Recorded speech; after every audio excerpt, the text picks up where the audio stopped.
All right, all right, all right. What's going on, guys? Today, I'm going to talk about my dropshipping journey. Pretty much, it was how I made my first $1 million, and some of you seem to enjoy me talking about the Kickstarter project yesterday. So here I am talking about dropshipping. So if you guys want me to keep doing stuff like this, comment dropshipping for the YouTube algorithm. Appreciate it. And yeah, let's get on the creatine, guys.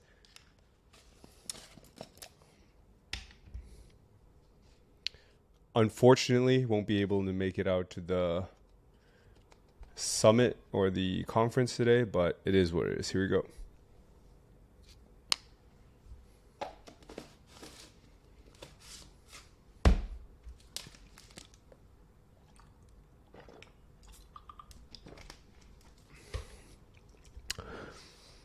All right, let's go. So yesterday we did 4.4K in total revenue, up $200 from the day before. Amazon at roughly 2K, Mediavine at 1100, FanFuel and Sell Health at $52, OnlyFans at 1247. Yeah, decent day, but yeah, Amazon's slowly climbing up. OnlyFans, we're onboarding new partners, so that's exciting. Rankings are already doing pretty well, so I'm very confident there. Yeah, I think the comeback is gonna be real, guys. Yeah, Google punching the air right now. Anyways, let's look at the numbers. Right, so ordered revenue 37.7K from yesterday. Day before was 38K, slight drop, but yeah, one of the sites we're partnered with is doing really well. Won't speak about it anymore. Just know it's doing well. So you might see an uptick in earnings real soon. Levanta, $72 yesterday. No, it's all right. We'll take that. And yeah, let's get on with the episode. Guys, today, sign up for the first link in the description to get the show notes. Show notes have been popping, all right? And what a couple other things that have been popping. Revive.so. You're going to want to download the plugin. We have an update coming out this week. Beautiful UX. Probably going to be one of the best, most crucial WordPress plugins to have if you're an SEO and if you're in the niche site game. Even if you're in the client space, I think it's going to be quite helpful. We've been fine tuning the rewrites, so it's trying to make it undetectable, as well as the index, indexer that we have built in is probably going to be one of the best ones out there. Yeah, that's it. And right, also go sign up for the Advise community. We are very, very, very quickly approaching on 350 members. So what that means is we're actually going to close off the group.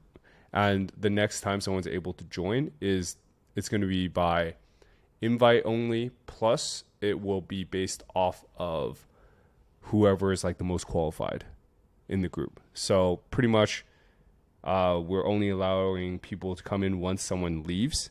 And if they leave, we're going to replace it with the best candidate possible in the list. Yeah, pretty exciting stuff. Anyways, yeah, let's get to the episode. All right, so dropshipping. If you don't want to if you don't want to hear about my whole story behind dropshipping, I highly recommend you just giving this Overlow article a read. What Overlow is, it used to be a Shopify app that helps with dropshipping, but then Shopify kind of killed that product, I think. So they kind of just moved away from it. Highly recommend giving it a read. They verified everything before interviewing us, so they know we're not a bunch of scammers trying to sell courses. I mean, even till now, I haven't been selling courses, so keep that in mind. Anyways, so I started in actually 2015 when I was still at university. What I was selling fake Daniel Wellington watches without the logo. I sold it for $50 and I bought it for $2 on AliExpress. The designs were slightly off from Daniel Wellington. That's probably why they couldn't sue them. Pretty much I was fulfilling them myself. Did my first 15K month, ran ads without any knowledge of how to run ads. It was like a single ad set, single ad set with a single ad, and I was spending like $10 a day, and it was working so well. It was crazy. Anyways, fast forward a couple years, it's 2017. I'm like working a full-time job. I had Indexy already, actually, at that point. It was doing pretty well. I was doing couple grand a month. And then my buddy Albert Liu, who's my co-founder for Far and Away, reached out and said, like, yo, let's try this home niche thing. I've been reading more about the dropshipping thing that we talked about, a couple dinners ago. Let's try it. So we pulled together 10 grand, 5 grand each of our savings. And we're like, yeah, let's just try it as a burn. Like, let's just try to burn it. If it doesn't work, it doesn't work. We just stop. But let's like give 10 grand to burn and try to make this work. So we did. We burned like 9 grand, but then we found a winning product. Plus, our pixel was aged enough. We fed it enough data for it to find, like to be able to optimize properly. And yeah, we found hella winning products. So let's just go through the current store. It's still live. So this was a winning product. There's retro nightlight, vintage cutlery. This was a winning product as well, from what I remember. This cutlery set. What else? This iron mug as well. These storage trays are also this ribboned iron tray. Oh, this marble bedding set was also a winner. Yeah, there was tons. These macram tapestries as well. I'm trying to find like the main winner. I couldn't find it last time I checked. Oh yeah, we also sold a lot of prints. So that's why I knew prints were like a good industry to be in. But yeah, bedding was a huge one as well. So yeah, these are just some like quick notes. So anyways, we scaled to like pretty much the highest we've ever scaled to was like 250K. We quite literally thought we thought we were gods at ecom. But then one thing we did wrong, the main thing we did wrong was we transitioned to private labeling too slow. So private labeling means is like what we should have done is once we knew a product was a bestseller or it's going to work, it's like a winner, we should have just imported it from China to our warehouse in Hong Kong and then started fulfilling from there, because our dropshipping times were like 3 to 4 weeks, whereas if we're fulfilling from Hong Kong in our private warehouse, it was roughly 1 week. So that was actually okay. But honestly, I think we got complacent and we didn't work fast enough to try to move from dropshipping to private labeling. But yeah, that pretty much ruined our business. The Facebook dropshipping update happened and it clapped our ad counts. What happened was, if Facebook sees a user fired a purchase pixel, like 3 weeks later, they would have an ad feedback on their feed and ask them like, yo, what do you think of ordering from Indexy? And then they would obviously leave a negative review because they haven't received it yet. And then that would actually drop our like ad score. And if it was too low, our ad account would be banned. So we were constantly rotating ad accounts. And every time we rotate an ad account, the pixel will be new. So our like ads weren't converting as well. I think by the time we sold the business, we were extremely fatigued. We were just done with the brand. I think at the lows, it was like 80 to 100K at 15% margins. Whereas, during the 250K a month days, we were at like 60, 70% margins after ads, like just net margins. So yeah, pretty much we ended up selling this shitty brand right here. They rebranded a couple times to a garbage PE firm for 180K, 50% upfront, 50% earn out. And we ended up getting 130K before they filed for bankruptcy. So kind of savage, but it is what it is. Lots of learnings in there.